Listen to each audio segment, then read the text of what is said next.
This week, possibly one of my favourite cars of all time, it's ZEEKR X.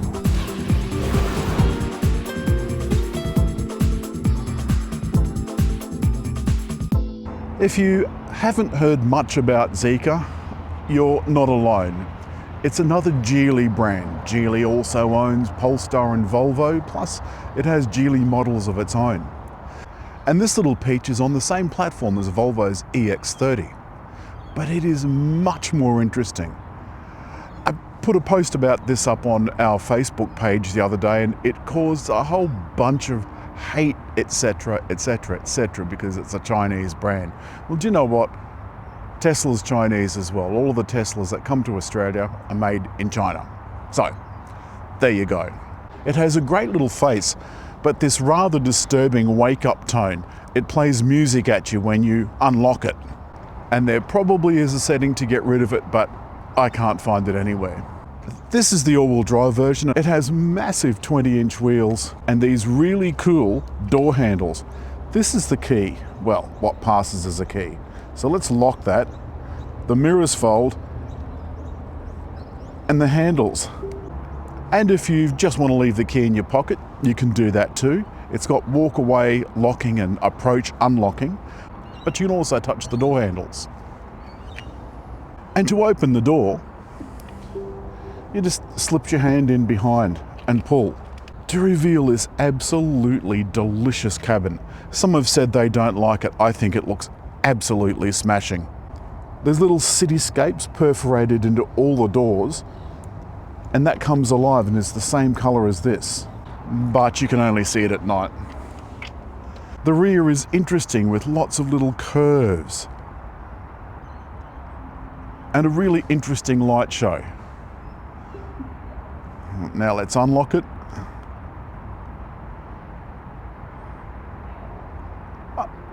It doesn't need to do that, it's just doing it because it can.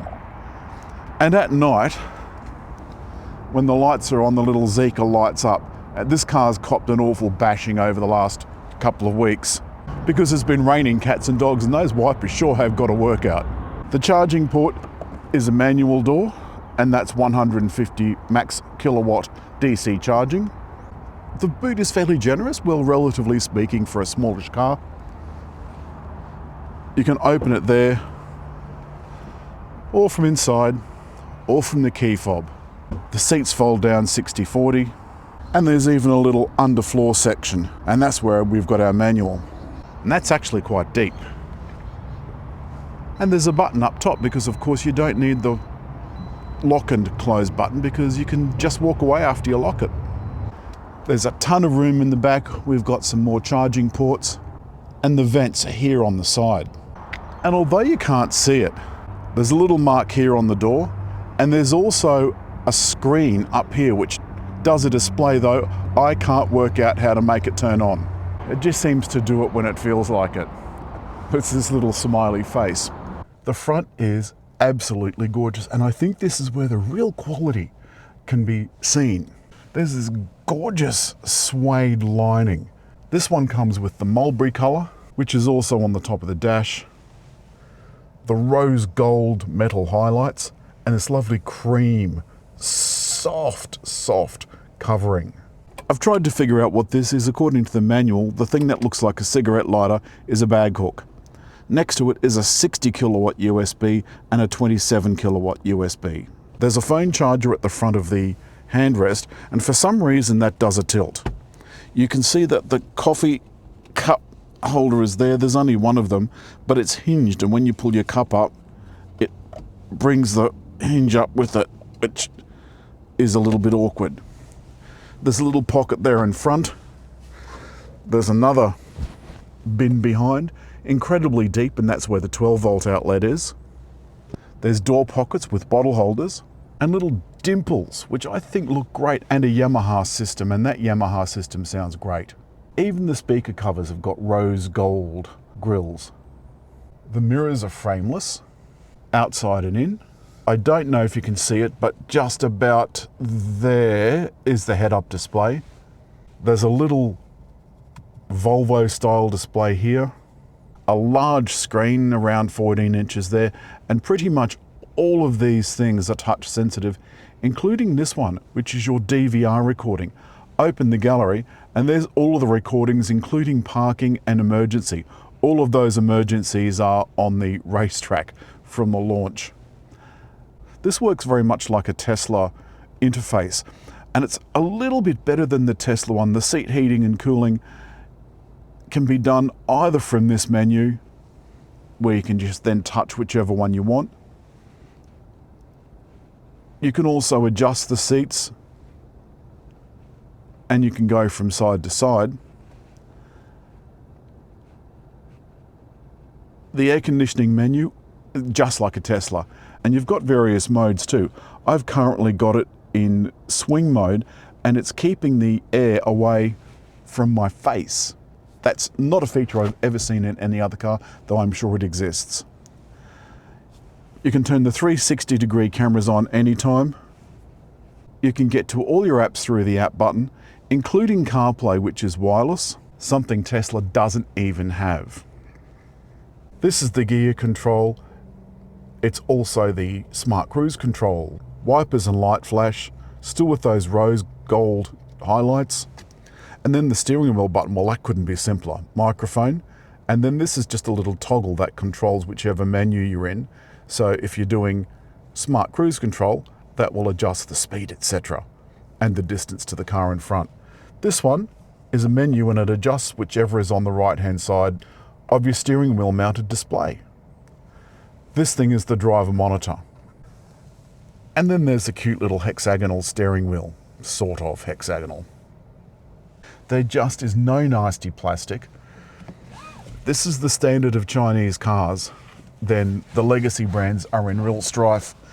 And remember, this is 62, I think it's 900 plus on roads after that price reduction. For a change, I'm not going to use wireless Apple CarPlay. I'm going to type in the address that I want to go to. And the reason that I've done that is because the head-up display has augmented reality. So it's got this big flourish of blue arrows. You cannot possibly muck it up. A single tap raises the seat and puts it into the position that I've tuned it for, and puts the car in the forward position. Releases all the brakes. Now, this is going to do everything for me. So I'll try and get a little bit of that on the freeway, including automatic lane control.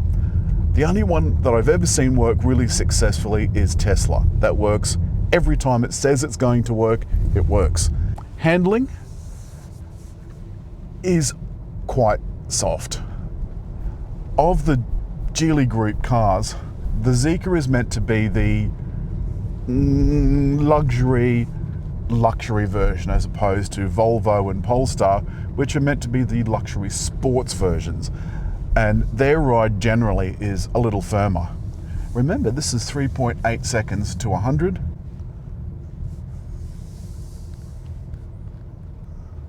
Alrighty.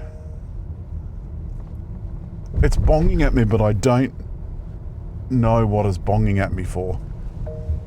Why are you bonging at me? I don't know. No idea. I said it wasn't very chatty, but every now and then there's a bong. So I've done something, but I don't know what I've done. All right. Now, indicators on the left-hand side, of course. And, oh, Jesus. I said this doesn't feel hugely fast, because in standard mode, it isn't hugely fast. It's still very nippy. What? I don't know why it's beeping at me. Oh, I see. Oh, it's giving me directions. That's what it was, and I was ignoring the directions because I was too busy looking elsewhere to see what it was telling me. Classic case. All right. Now, a double tap, and you've got to not do the double taps too close together, or it will only operate the standard cruise control. It is now driving itself. If you leave your hands off the wheel for a little too long, it will have a complete meltdown. It should also, right, that's changing lanes all by itself. and I've got a huge arrow on the windscreen. Let's go back. It's showing me that I can change. Yes, that's doing it by itself. So like the Hyundai Group ones, you've got to tell it every single time you get into the car that you want auto lane change on. I don't know why. This car also has smart parking, which does actually work well, but it is very slow. You can see there that that's the parking system.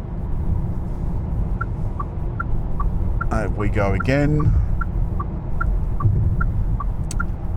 I've used the parking system several times, but it was just faster to park it myself. Turning circle's very good. All right.